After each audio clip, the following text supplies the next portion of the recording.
Meie käes on seekord BMW X6 kolmas põlvkond. BMW X6 esimene põlvkond oli omal ajal kupeemaasturite esimene pääsuke. Sellele järgnesid mitmed erinevad tootjad, kes tegid oma versiooni, mis said tegelikult oma nišis üllatavalt populaarseks.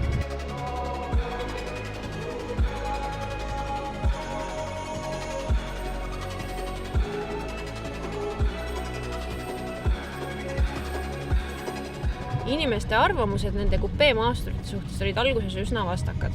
Need kas meeldisid väga või ei meeldinud üldse, sest et kuidas selline langev katusjoon ühele maasturile kõlvata saab. Mina isiklikult olen pigem nende pooldajate seas olnud ja langevad katusjooned on mulle olnud meeltmööda nii sedaanide, kupeede kui ka siis kahjuks maasturite puhul.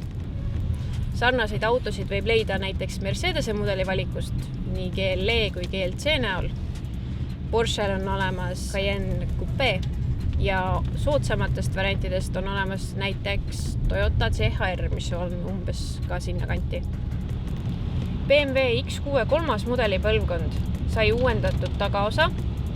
Sellele lisati helendavad neerud või põlevad neerud, Iconic Glow Kidneys, mida on ilmselt eriti hästi võimalik märgata pimedas. Sisemuse poole pealt läbis uuenduskuuri ekraan, millelt eemaldati nupud ja jäeti ainult puutetundlikkus. Lisati ka viipejuhtimine. Veel uuendati tagaistet, õigemini muudeti selle nurka, et lisada natukene pearuumi tagaistujatele.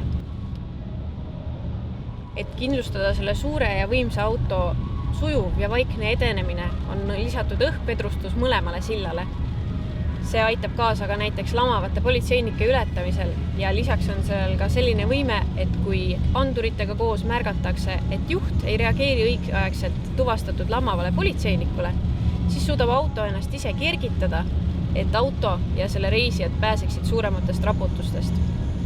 Kupeemaasturile iseloomulikult kannatab natuke nähtavus, oodatult nii tagant kui veidi üllatuslikult ka eest piilarite juurest, mis on üsna laiad. Selle koha pealt tuleb õnneks appi kaamerasüsteem, mis vähemalt parkimisel näitab igas suunas täpselt sellist pilti, nagu kasutaja parasjagu soovib. Eest, küljelt või tagant.